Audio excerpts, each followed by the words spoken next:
kw'isoko ni ikiganiro mushikirizwa mukagitegurirwa n'urunani rw'amaradiyo Radio Inzamba agateka kawe, Radio RPA ijwi ry'abanyagihugu na Radio Television Renaissance.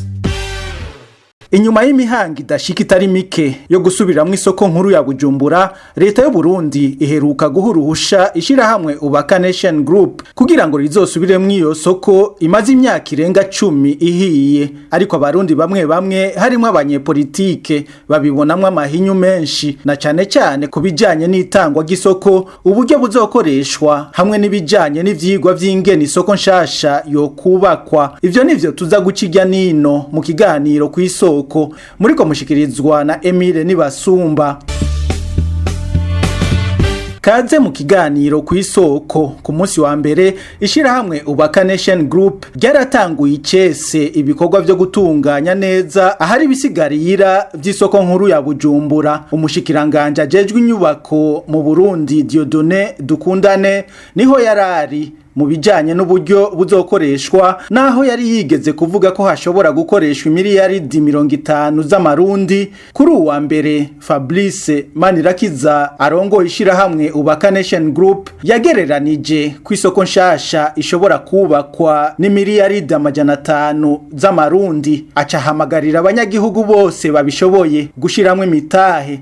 Twifuje ko uwari we wese duhereye kuri wa murimyi wa ruguru tukaja kuri wa mu diaspora ba muri Amerika, tugahera kuri novuga ati tukavuga kuri wa mu taxi vero wo ngaha, tukavuga muri wa wundi akubura isoko ngaha, ko bose bashobora canke bashobora kugiramwo umutahe. Ivyo rero mu kubikora twashinze ko umutahe umwe mu mafaranga y'amarundi ari 103 by'amafaranga y'amarundi. Umutahe umwe mu madolari ni 103 y'amafaranga y'amadolari.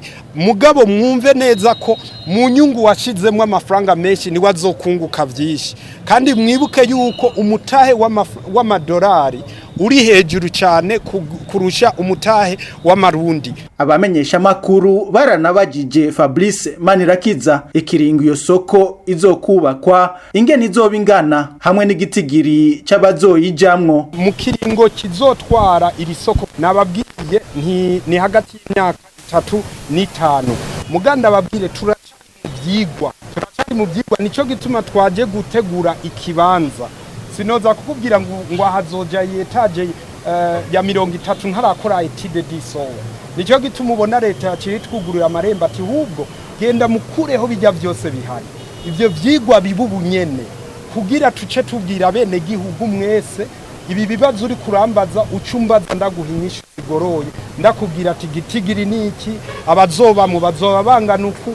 Mu mugambwe MSD babona ko ataco bizomarira abanyagihugu, ko ahubwo ari amatangazo afise intumbero yo kwiyamamaza. Kuri mikro ya bagenzi bacu ba Television Renaissance, umuvugizi w'umugambwe MSD Epitas Nshimirimana yamenyesheje ko uwo mugambi wo gusubiramwo isoko nkuru ya Bujumbura urimwe amahinyu menshi. Kibi vyerekeye iyi isoko nkuru ya Bujumbura ivugwa ko bahaye isoko aba bantu bo muri diaspora cane uyu muhungu w'umukomisiyoneri yitwa ngira ngo ni Fabrice wa Evariste Ndayishimiye. Vyogenda gute ngo umuntu aronka isoko ataramenya atarashobora gukora ivyigwa bikenewe vyo kugira ngo ashobore kuzokora ico gikorwa nkuko twavyumvise. Mwaravyumvise mwese ingene yabivuze.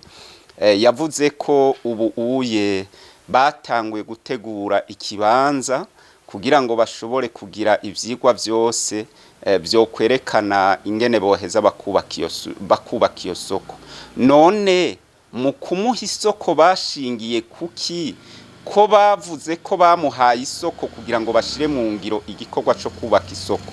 Bamuhaye gutyo gusa atavyigwa vyakozwe, yaterekanye ivyo azokora agaciro bifise, aterekanye atamahiganwa baye ngo bamwe n'abandi bahiganirwa iyo soko. Uca wumva ko ivyo bintu ari ibintu vy'uruhendo bifise intumbero ya politike, bifise intumbero yo kuzorondera ibintu bikoreshwa muri kampanye, na cane ko numvise banabajije ikiringo kizokuba iyo soko izomara iri kirubakwa yatanze ikiringo c'imyaka 3 iyo myaka nayo ikabihurirana neza na neza na kampanye y'amatora yabinga bintu bita amatora yo mu 2027 bijanye n'umukuru w'igihugu ni ibintu rero birondera kuzokoreshwa muri iyo kampanye y'umukuru w'igihugu kugira ngo baze kubesha ko hari ibintu bariko barakora hari ibintu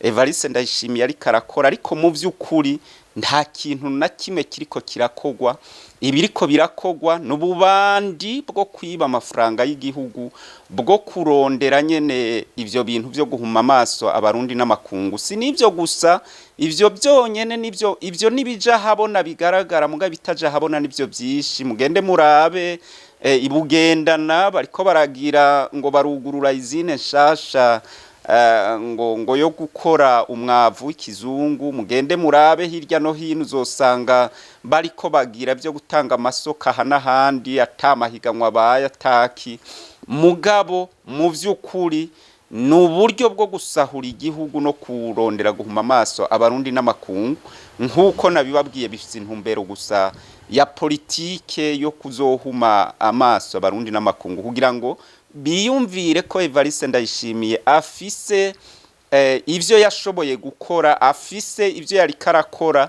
bijanye no kubaka igihugu mugabo mu vy'ukuri atagihugu ataterambere ry'igihugu ari karubaka muri kino gihe inyuma yaho isoko nkuru ya Bujumbura ihiriye igatokombera kuwa 27 mu 2013 abadandaza babarizwa mu bihumbi bakahahombera ivyabo leta y'u Burundi yamye ivuga ko harabiyemeje kuyisubiramwo ariko ntivyigeze bija mu ngiro aha akaba ari naho tugarukirije ikiganiro ku isoko cuno munsi mwese mwaduteza abiri turabakengurukiye twongera tubikebanura mwari kumwe na Emile Nibasumba naho ubutaha cyari ikiganiro ku isoko.